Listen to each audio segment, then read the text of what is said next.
오늘 하나님께서 우리에게 주신 말씀은 느헤미야 3장 1절에서 12절까지의 말씀입니다. 느헤미야 3장 1절에서 12절까지의 말씀을 제가 봉독해드리지만 여러분들도 그 자리에서 함께 읽어주시기 바랍니다. 1장 1절입니다. 대제사장 엘리야십과 그 동료 제사장이 함께 일어나 양문을 다시 세웠습니다. 그들은 그 문을 거룩하게 하고 문짝을 달고는 한메아 탑에서부터 하나넬 탑까지 성벽을 쌓고 봉헌했습니다. 그 다음 구획은 여리고 사람들이 건축했고 그 다음은 이므리의 아들 삭굴이 건축했습니다. 물고기 문은 하스나의 아들들이 세웠습니다. 그들은 거기다 들보를 얹고 문짝과 자물쇠와 빗장을 달았습니다. 그 다음 구획은 하코스의 손자이며 우리아의 아들인 무레못이 복구했고 그 다음은 무세사발의 손자이며 베레가의 아들인 무슬람이 복구했으며 그 다음은 바하나의 아들 사독이 복구했습니다. 그 다음 구획은 드고아 사람들이 복구했는데 그 귀족들은 여호와의 일에 협조하지 않았습니다. 옛문은 바세아의 아들 요야다와 브소드야의 아들 무슬람이 복구했는데 그들이 거기에다 들보를 얹고 문짝과 자물쇠와 빗장을 달았습니다. 그 다음은 기브온 사람 물라다야와 메로노 사람 야돈과 기브온과 미스바 사람들이 함께 복구해 유프라테스강 건너 총독의 보좌에까지 갔습니다. 그 다음 구획은 금세공인 할헤아의 아들 우시엘이 복구했고 그 다음은 향수 제조업자인 하나냐가 복구했습니다. 이렇게 해 그들은 넓은 벽에 이르기까지 성을 복원해 놓았습니다. 그 다음 구획은 예루살렘의 반쪽 구역의 통치자이며 후르의 아들인 르바야가 복구했고 그 다음은 하루마베의 아들 여다야가 자기 집 맞은편을 복구했으며 그 다음은 하삼느야의 아들 핫두스가 복구했습니다. 그 다음 구획과 풀무탑은 하림의 아들 말기야와 바하모압의 아들 핫숲이 복구했으며 그 다음 구획은 예루살렘의 반쪽 구역의 통치자이며 할로헤스의 아들인 살룸과 그 딸들이 복구했습니다. 아멘. 사랑하는 주님 감사합니다. 이 시간 하나님의 말씀을 우리가 함께 나눌 때에 이 말씀 가운데 하나님의 음성을 듣고 깨닫고 깨달은 대로 살아갈 수 있는 용기를 허락하여 주시옵소서. 사랑하는 예수님의 이름으로 기도합니다. 아멘. 코로나19로 인해서 일상이 무너져 내린 듯한 현실을 우리는 경험하고 있습니다. 이전에 함께 만나서 웃으며 이야기하고 둘러앉아 식사하고 함께 뛰어놀던 교제하던 일상은 더 이상 일상이 아니라 추억이 되어버린 지 오래가 된 것이죠. 당연한 것은 당연하게 느껴지지 않고 모든 것이 이제 이전으로 돌아가지 못할 것 같은 불안함 속에서 우리가 살고 있습니다. 오늘의 현실을 바라보는 우리의 시선과 무너진 예루살렘 성벽을 바라보며 좌절했던 느헤미야의 좌절감이 어떻게 보면 오버랩된다라는 생각이 들더라고요. 하나님께서 이 시기에 우리로 하여금 느헤미야를 묵상하게 하시는 것도 바로 우리가 그 느헤미야의 마음을 품고 느헤미야와 같이 이 시기를 이겨나가기를 원하시는 것이 아닐까라는 생각이 듭니다. 느헤미야는 이런 절망의 상황 가운데 어떤 선택을 했습니까? 그는 포기하지 않았습니다. 오히려 절망 속에서 소망을 받고 희망을 보고 일어나 사람들과 함께 재건을 시작했던 것이죠. 우리도 마찬가지예요. 세상 모두가 포기한다 할지라도 우리는 느헤미야를 따라 절망 속에서 희망을 발견하고 일상의 재건을, 나의 예배의 재건을, 나의 하루의 재건을 시작할 수 있어야 하는 것입니다. 보통 이런 상황이 되면 많은 사람들이 이렇게 이야기해요. 내가 움직인다고 해서, 내가 일한다고 해서 뭐가 달라지겠어? 끝난 거야. 하지만 우리는 그렇지 않습니다. 우리는 하나님을 바라보고 소망을 품고서 이렇게 이야기해야 돼요. 내가 포기하면, 나마저 포기하면 아무도 일어서지 않는다라고 우리는 고백하고 일어나서 끊임없이 재건을 향해 달려나갈 수 있어야 하는 것입니다. 우리가 포기하면 아무도 소망을 꿈꾸지 않아요. 내가 안 해도 누군가 하겠지. 아니요, 너가 안 하면 아무도 안 하는 거예요. 그리스도인이 이 시대의 마지막 희망이기 때문에 우리가 이 시대 가운데 소망을 품지 않으면 아무도 소망을 품지 않는다라는 것입니다. 누군가 포기하지 않고 소망을 꿈꿔야 한다라면 그 누군가가 바로 우리가 돼야 되고 허브대학부가 돼야 되고 온누리교회가 되어야 한다라는 것입니다. 하나님께서 그것을 예비해서 바로 우리를 그 소망의 자리에 세우셨어요. 여러분들이 그리스도인이라는 이름을 가지고 살아가는 것도 허브대학부에 소속돼서 함께 예배하는 예배자가 된 것도, 대한민국에 태어나서 지금 이 시대를 살아가는 것들도 다 하나님의 예비하심입니다. 하나님의 소망의 기대가 여러분들의 인생 가운데, 오늘 하루 가운데 담겨져 있다라는 거예요. 포기하지 말고요, 우리는 하나님께서 계획하신 그 하루를 다시금 세워가고 재건해 나가는, 하나님께서 포기하지 않는 이상 마지막까지 포기하지 않는 한 사람, 그게 바로 우리가 되어야 한다라는 것이죠. 여러분, 그런 한 사람이 되기를 간절히 축원합니다. 느헤미야는요, 모두가 망했다고 이야기할 때 그렇지 않다고 이야기하는 사람이었어요. 모두가 절망을 꿈꿀 때 소망의 첫 번째 삽을 뜨는, 포기를 모르는 비전어리였습니다. 그래서 지난주 나누었던 것처럼 하나님의 꿈이 느헤미야의 비전이 됐고, 느헤미야의 비전이 이스라엘의 비전이 되고, 그리고 모두가 힘을 모아서 그 비전을 가지고 성벽을 쌓기 시작했던 것이죠. 바로 오늘 우리가 그 느헤미야의 정신으로 이 자리에 서 있을 수 있어야 하는 것입니다. 오늘 이 절망의 시기에도 마찬가지예요. 하나님의 꿈이 바로 나의 비전, 우리의 비전이 되고, 우리의 비전이 허브의 비전이 되며, 오늘의 교회의 비전이 되고, 오늘의 교회의 비전이 한국교회의 비전이 되고, 한국교회의 비전이 열방의 비전이 되는 것입니다. 우리가 그 비전을 갖고 하나님의 꿈을 품고 이 시대를 재건해 나아가는 우리 한 사람 한 사람이 되어야 하는 거예요. 다 같이 한번 이야기해 볼까요? 하나님의 꿈이 나의 비전이 될 것입니다. 나의 비전이 될 것입니다. 아멘.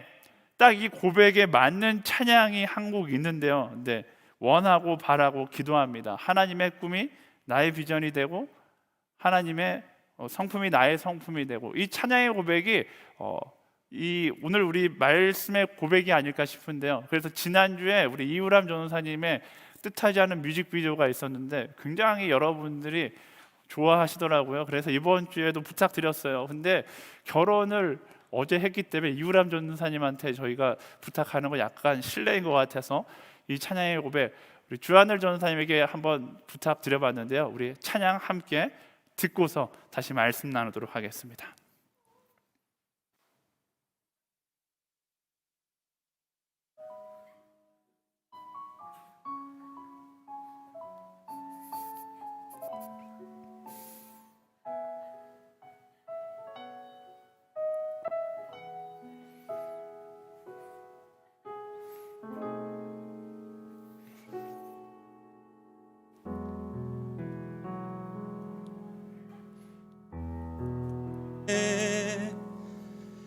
나의 힘을 의지할 수 없으니 기도하고 낙심하지 말 것은 주께서 참 소망이 되심이라. 주의 길을 걸어가는 동안에 세상의 것 의지할 수 없으니 감사하고 낙심하지 말 것은 주께서 참 기쁨이 되심이라.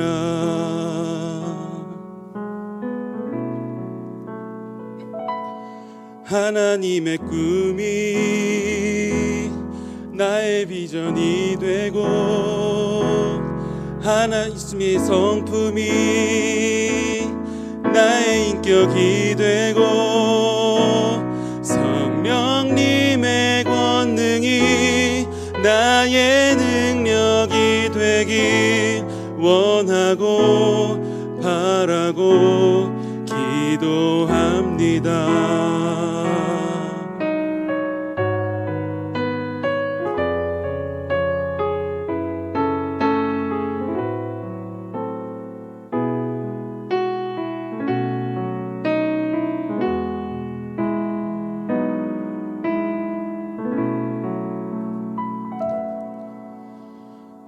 세상을 살아가는 동안에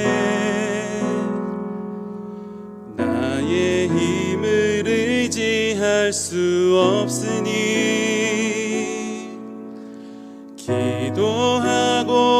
낙심하지 말 것은 주께서 참 소망이 되심이라. 주의 길을 걸어가는 동안에 세상의 것 의지할 수 없으니 감사하고 낙심하지 말 것은 주께서 참 기쁨이 되심이라. 하나님의 성미 나의 비전이 되고 예수님의 성품이 나의 인격이 되고 성령님의 권능이 나의 능력이 되길 원하고 바라고 기도합니다. 하나님의 꿈이 나의 비전이 되고 예수님의 성품이 나의 인격이 되고 성령님의 권능이 나의 능력이 되길 원하고 바라고 기도합니다.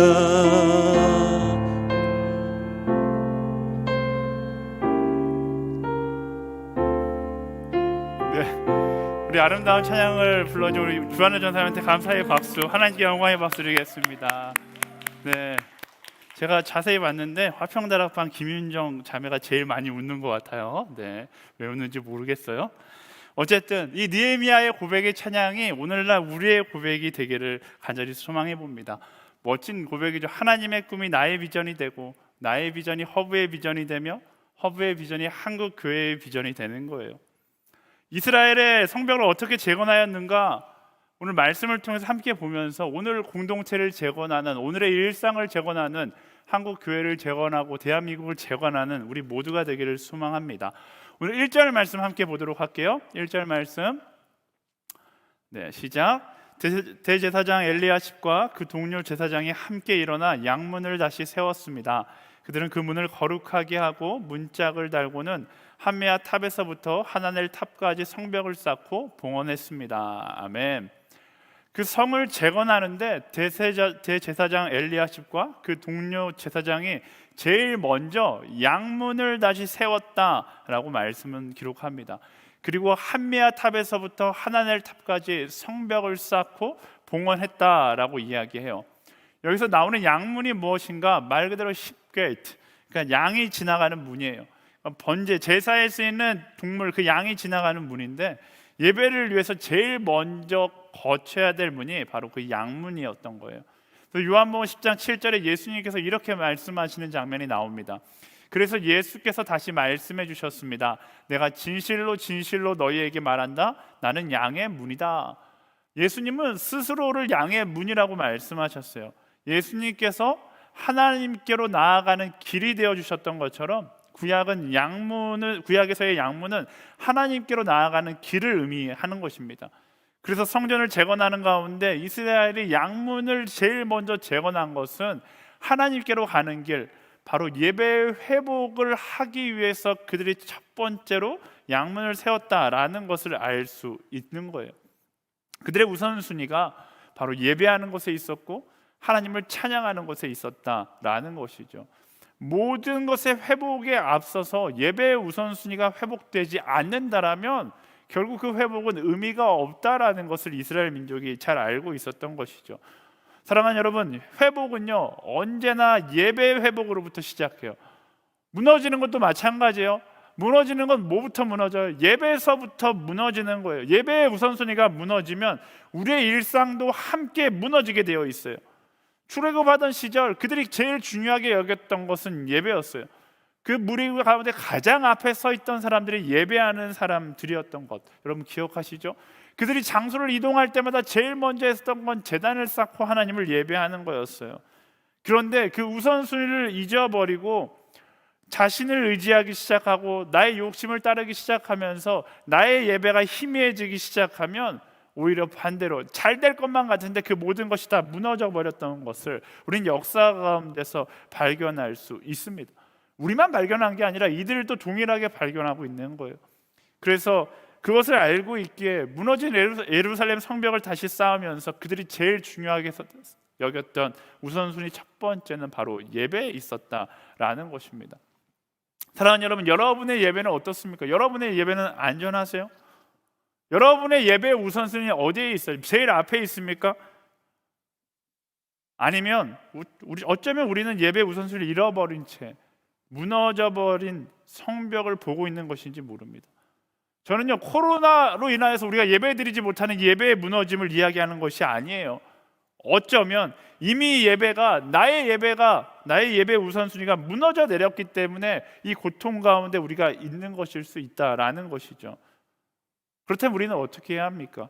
이제 이 무너진 예배를 재건하는, 내 인생 가운데 나의 삶 가운데 무너진 예배의 우선순위를 회복하는 그런 한 사람이 되어야 하는 것이죠. 많은 사람들이 이 코로나 시기에 랜선으로 예배하면서 무너졌는데 그 무너진 예배를 짓밟고 있을 때가 있어요.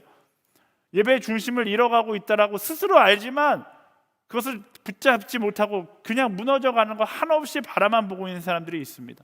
영상으로 예배하니까 편하게 느껴져서, 아무 때나 예배하니까 편하게 예배드릴 수 있어서 이제 예배하기 좋네.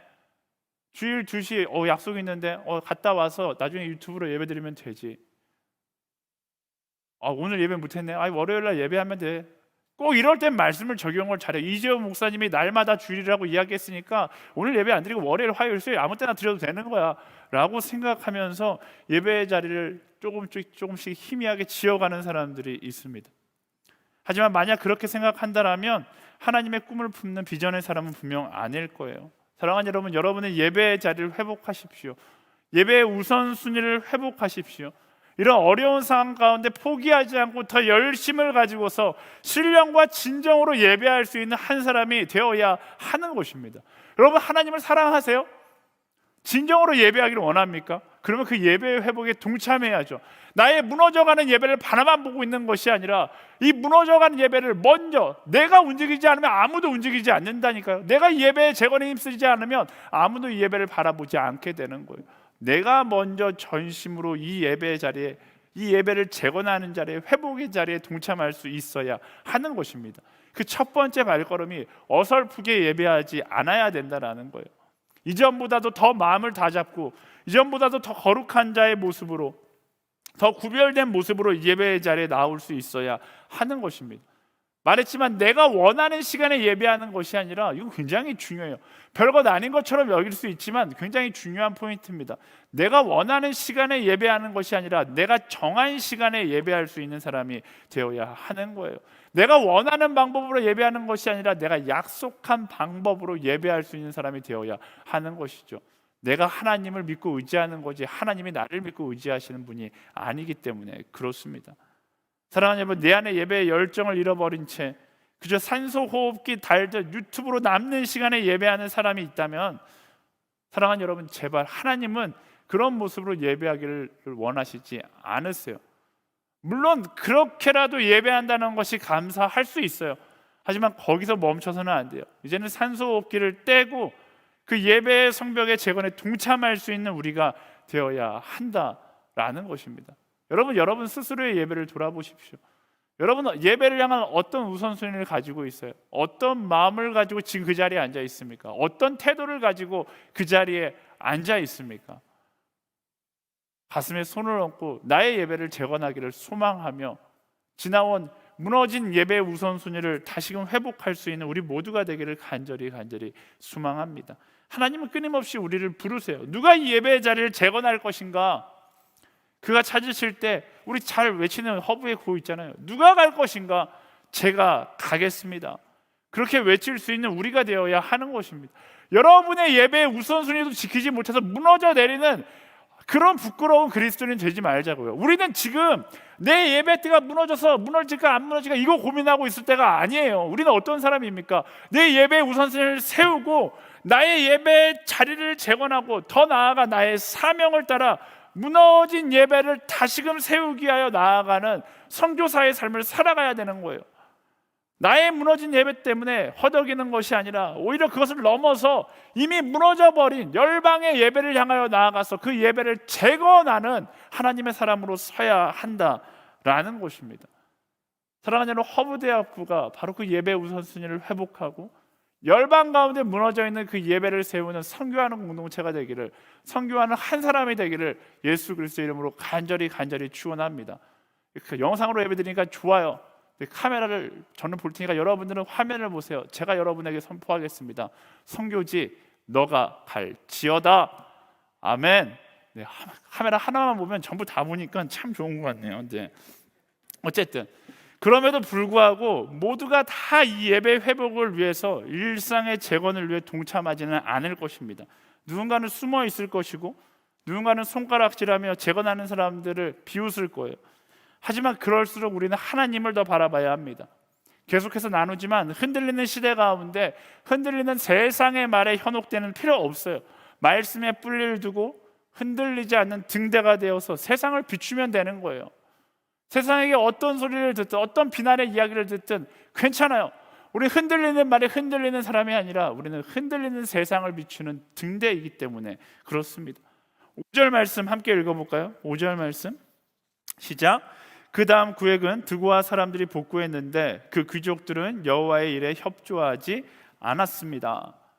모두가 참여하여 일사불란하게 예루살렘 성벽이 재건되기 시작합니다. 이 예루살렘 성벽의 재건 재미있는 게 전문가들 몇몇이 재건한 것이 아니에요.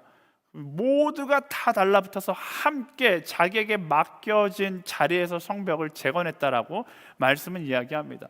그런데 어디에나 아웃사이더들이 존재하는 법이죠. 5절 말씀해 보니까 드고와 귀족 사람들은 여호와의 일에 협조하지 않았다라고 기록해요. 이거 해봤자 뭐하냐, 뭐하러 허튼 데 힘을 빼냐, 이렇게 이야기하며 참석하지 않았던 사람들이 있었던 것입니다. 무언가 일을 하려고 할 때 찬물을 끼얹는 사람들이 바로 이런 사람들이죠. 열심을 가지고 일하고 있는데 이런 사람들 보면 힘이 빠지고 화가 치밀어 오르고 이상하게 공평과 불공평이 막 내 마음 가운데서 왔다 갔다 하죠. 여름에 아울렛 가면 우리 제일 많이 경험하는 거잖아요. 나는 죽어라 일하는데 저는 띵가띵가 에어컨 밑에서 놀고 있어. 이러면 막 마음 가운데 분노가 막 일어나잖아요.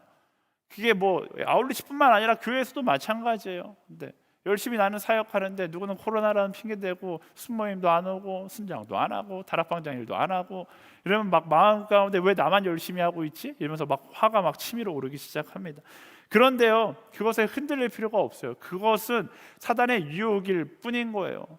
사단의 유혹에 흔들리지 말고 하나님의 꿈, 우리의 비전을 향해서 더 힘을 내어 달려갈 수 있는 우리가 되어야 하는 것입니다. 이 말씀을 자세히 보면요, 드고와 귀족들은 협조하지 않고 빠졌는데 그것과 비교가 되는 사람들이 있어요. 2절 말씀 볼까요? 그 다음 구획은 여리고 사람들이 건축했고 그 다음은 이므리 아들 삭굴이 건축했습니다. 이상한 점이 있어요. 예루살렘 성을 썼는데 여리고 사람들이 동참했다라고 이야기합니다. 그것뿐 아니라 7절 말씀, 그 다음은 기브온 사람 물레아다와 메로노 사람 야돈과 기브온과 미스바 사람들이 함께 복구해 유프라테스강 건너 총독의 보좌에까지 갔습니다. 기브온과 미스바 사람들도 함께 동참했다고 이야기해요. 예루살렘과 전혀 상관없는 사람들인데 먼 길을 와서 성벽 재건에 함께 동참한 거예요. 12절 말씀, 그 다음 구역은 예루살렘의 반쪽 구역의 통치자이며 벌써 뭔가 의리의리한 사람이에요. 할루에스의 아들인 살룸과 그 딸들이 복구했습니다.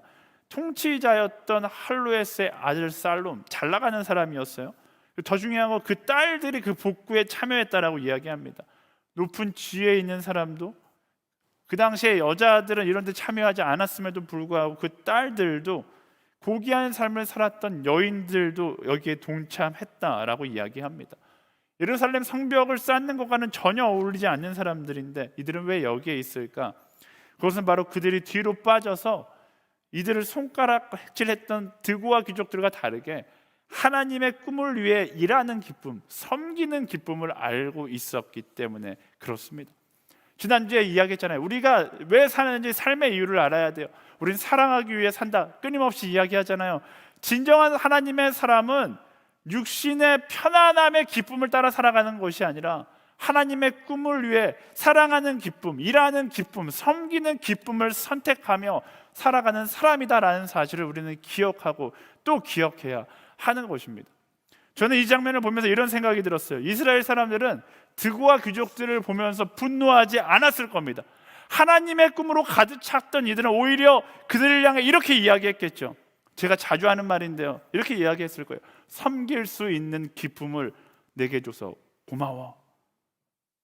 섬길 수 있는 기쁨을 내게 줘서 고마워. 그리고 그 자리에 본인의 섬김을 심어 넣었겠죠.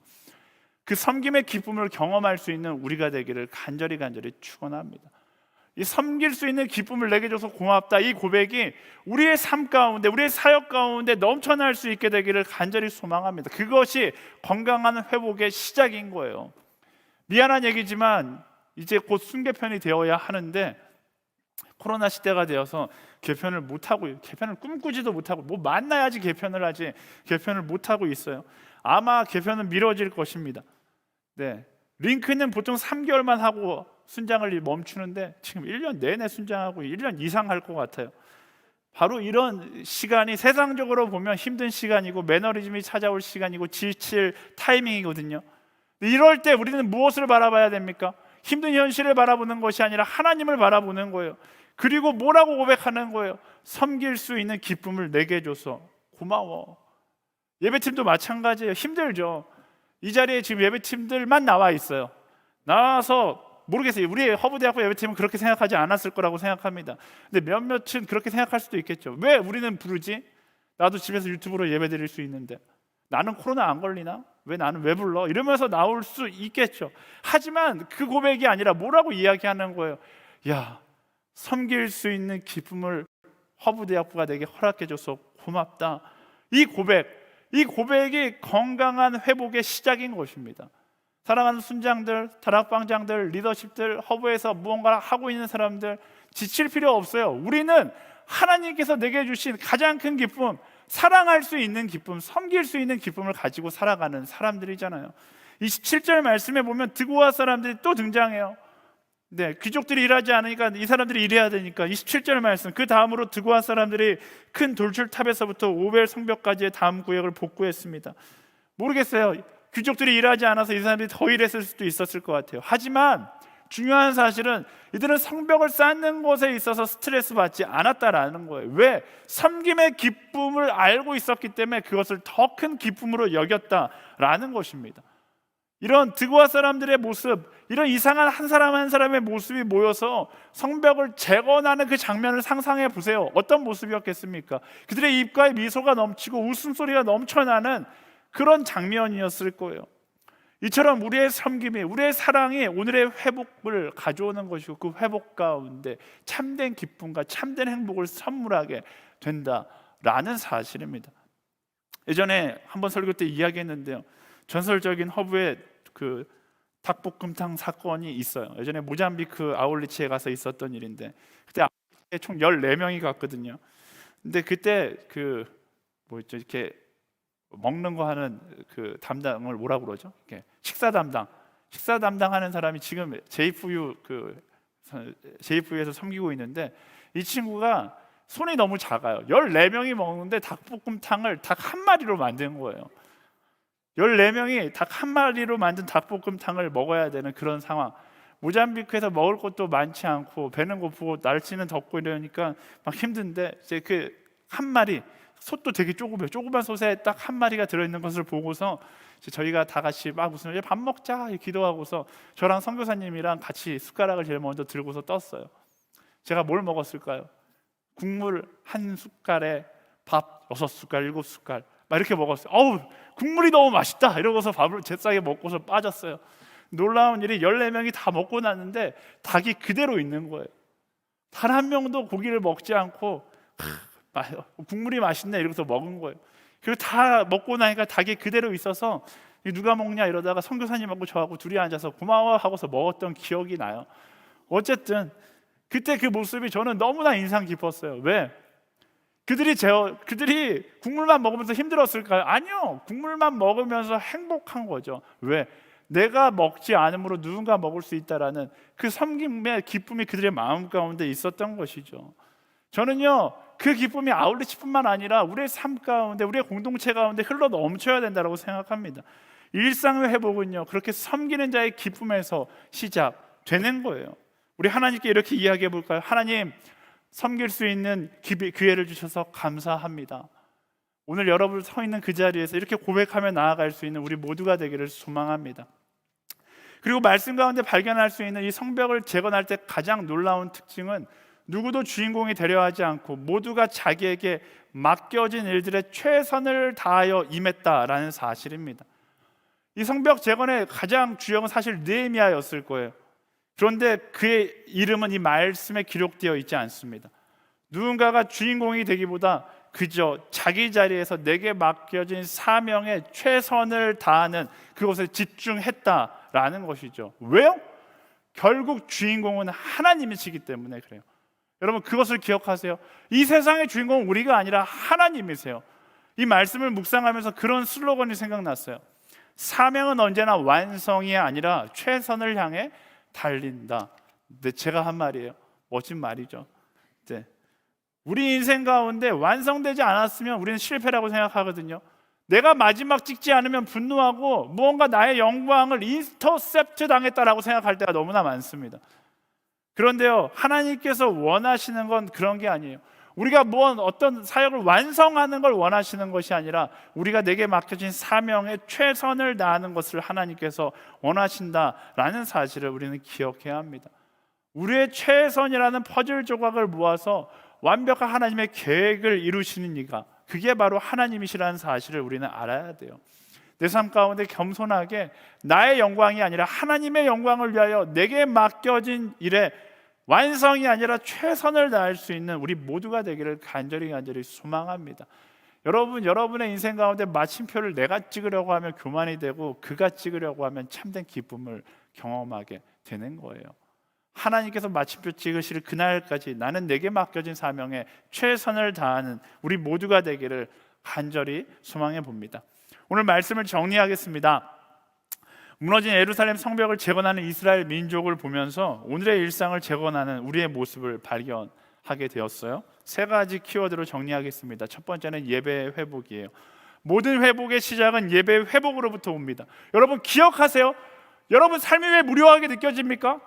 삶이 왜 절망스럽게 느껴집니까? 여러분의 예배가 무너졌기 때문에 그래요. 여러분의 예배를 회복하세요. 예배의 우선순위를 회복하세요. 그러면 모든 것이 거기서부터 회복되기 시작할 것입니다. 두 번째는 섬기는 기쁨이에요.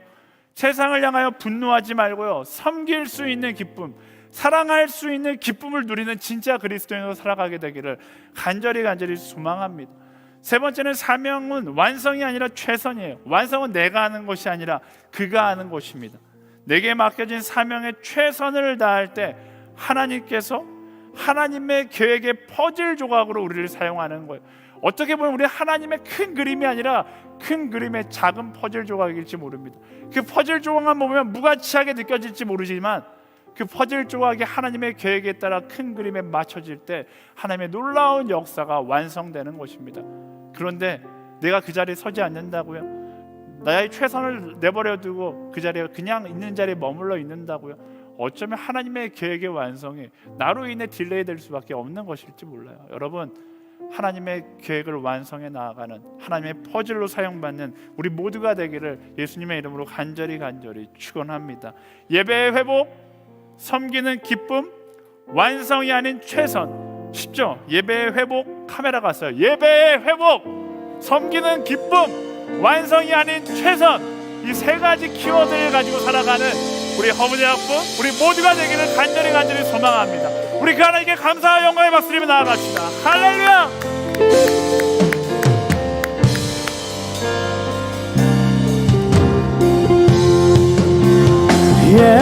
예배합니다. 찬양합니다. 주님만 날 다스리소서. 예배합니다. 찬양합니다. 주님 홀로 높임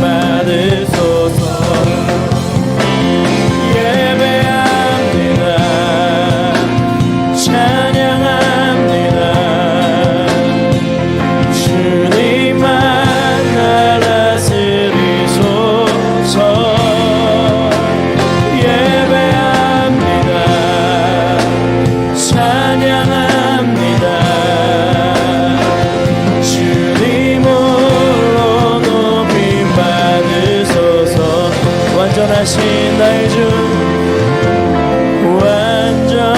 완전하신 나의 주 의의 길로 날 인도하소서 행하신 모든 일 주님의 영광 다 경배합니다.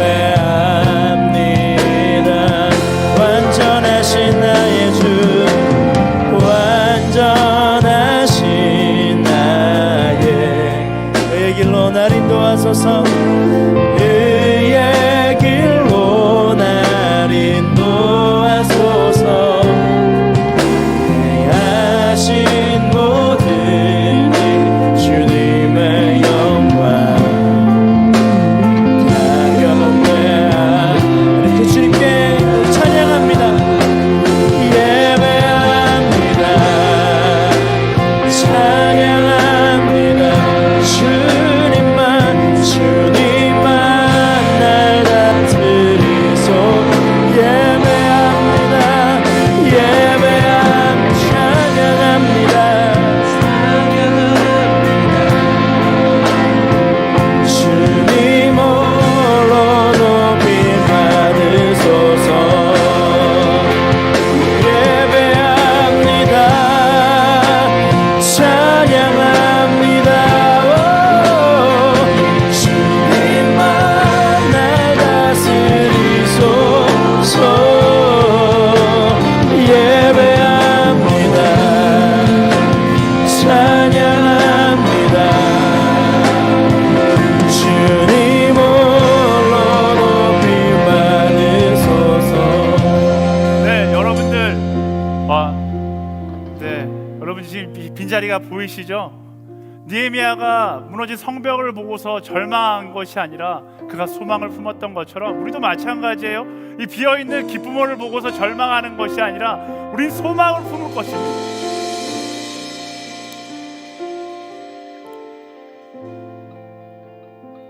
우리는 이 예배 회복을 기대하고 있고요.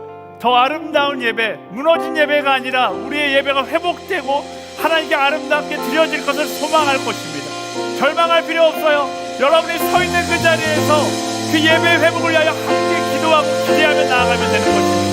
오늘 말씀에 나눈 것처럼 절망으로 넘어지는 것이 아니라 세 가지: 예배 회복, 그 다음에 섬기는 기쁨, 완성이 아닌 최선, 이 세 가지 키워드를 가지고 하나님, 무너져가는 열방을 위하여 기도할 수 있는, 무너진 예배를 위하여, 무너진 일상을 나의 기도로 세워 나아갈 수 있는 우리가 되게 하여 주시옵소서. 절망을 꿈꾸는 자가 아니라 소망을 꿈꾸는 자가 되게 하여 주시옵소서. 우리 다 같이 있는 그 자리에서 그 마음을 주님께 구하며 함께 기도하며 나아가겠습니다. 예배합니다. 찬양합니다. 주님만 나 다스리소서. 예배합니다.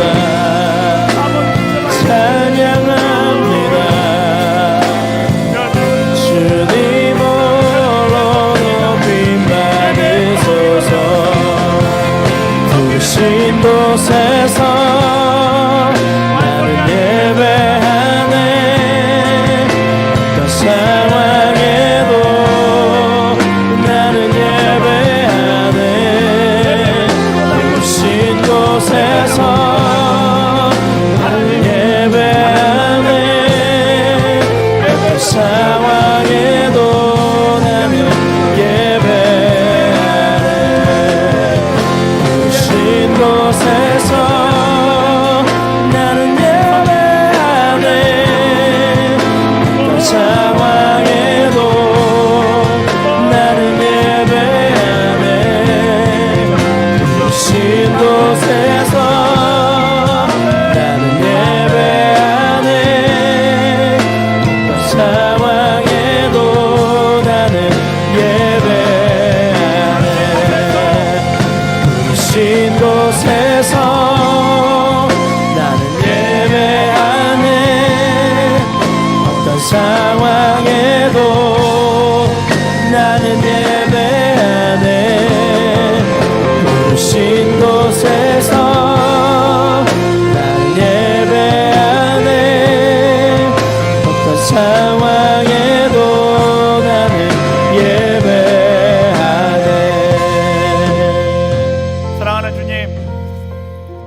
모든 것이 추억처럼 우리는 절망하는 것이 아니라 이 자리에서 다시금 이 땅을 회복시킬 그 하나님을 기대하며 소망을 품고 나아가기를 원합니다.